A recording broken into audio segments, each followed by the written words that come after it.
نحن في وزارة الداخلية والعدل النرويجية طلبنا موعدا مع الوزير. بعد عدد من الساعات استقبلنا في مكتبه. صباح الخير، أهلا وسهلا في مكتبي، مكتب وزير العدل والداخلية النرويجي. لقد استلم منصبه منذ عامين. اسمه كينيت. لم يغير شيئا في أثاث المكتب، ويقول: أحضرت بعض الصور الخاصة بي لتزيين المكتب، وصور لابنته، وصور لوحة من رسم ابنته، وباقي المكتب بسيط. نعم، هل حقا تجده بسيطا؟ أنا أجده ممتاز. هل يكفيك؟ نعم طبعا، بكل تأكيد، إنه رائع. نعم، أحيانا الوزير ينهي عمله اليومي قبل الموعد المعتاد. هل أنهيت عملك؟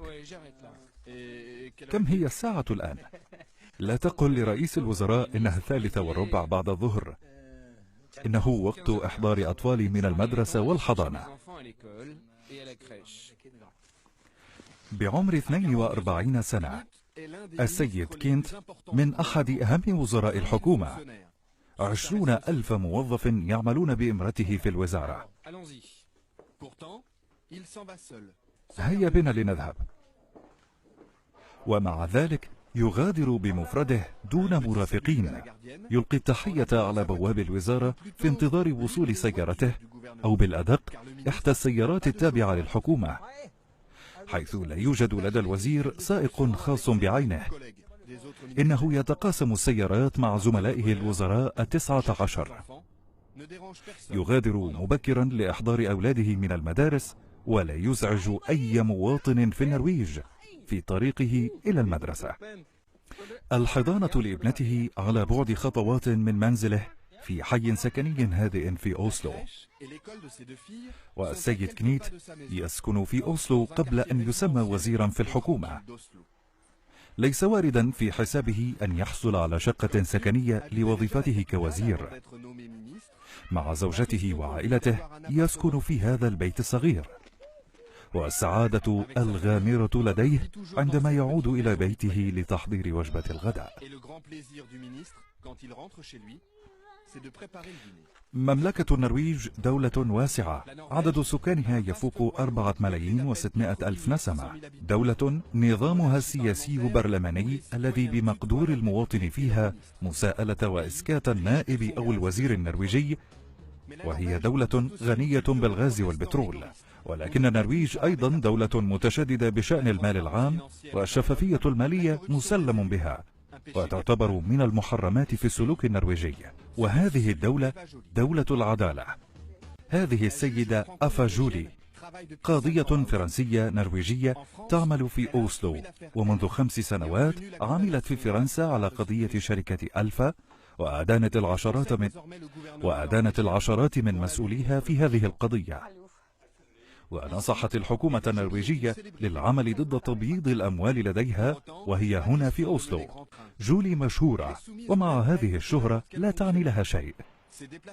إنها تتتبع شروط ومعايير العمل مثل أي موظف حكومي. وهنا القواعد تقول أن نستخدم وسائل النقل العام السريعة والرخيصة والمتاحة، وتكون حسب طبيعة المهمة. وهنا في حالتي اليوم أسير على الأقدام. تسير على الأقدام لمدة 10 دقائق وصولا إلى المحطة من مكتبها، وتأخذ وسائط النقل العام. نعم، وسائط النقل العامة، وخاصة عدم استخدام التاكسي. في البداية عندما عادت من مهمة عمل في الخارج أخذ التاكسي مدفوعة الأجرة من الدولة. خلفت فضيحة في عيون الإعلام، وكان العنوان أيضا: جولي تستغل المال العام، ركوب سيارة أجرة. وفهمت من خلال العنوان أنني خرقت المحرمات في النرويج، حيث أنني ركبت تاكسي، ما يعني أني يجب أن أدفع الأجرة من جيبي الخاص. كنت أروي للصحفي قصة ركوب التاكسي. ومنذ ذلك الحين بدأت أيضا جولي في فهم العقلية والذهنية في استخدام المال العام في بلادها، وإنها الحياة الديمقراطية وفهمها. إنه الفهم العام الذي يحول دون الانحراف. لقد شاهدنا في فرنسا ما ينتج عندما لا يكون هناك رقابة دقيقة. أرى الآن أن هناك حالة سياسية غير مرئية وغير ملموسة في فرنسا. نعم، في فرنسا. في فرنسا هناك مغلف للمصاريف اليومية للوزير أو النائب دون أن يقدم مبررات أو فواتير للتغطية. في النرويج إنه العكس تماما، على الوزير أن يصرف من جيبه ويقدم الفواتير لاسترجاع ما صرفه. والدليل مع وزير الخارجية النرويجي، إنه في مهمة رسمية إلى شمال البلاد، وهنا أيضا دون مرافقة. اليوم يفتتح مدرسة للتجارة وزيارة لقاعدة عسكرية، ويلتقي المنتخبين المحليين ويتغذى كباقي الآخرين. لا يوجد مأدبة خاصة به، سندويش وقهوة وكاتو. يقول وزير الخارجية إنه هو من دفع ثمن القهوة، يشير إلى المضيف، ولكن عادة لديه موازنة صغيرة جدا، 50 يورو لوجبتين و120 يورو للفندق. هناك مصاريف متصلة، فندق ووجبتين مغطاة من الدولة، وإذا تجاوزنا فإننا ندفع من جيبنا الخاص.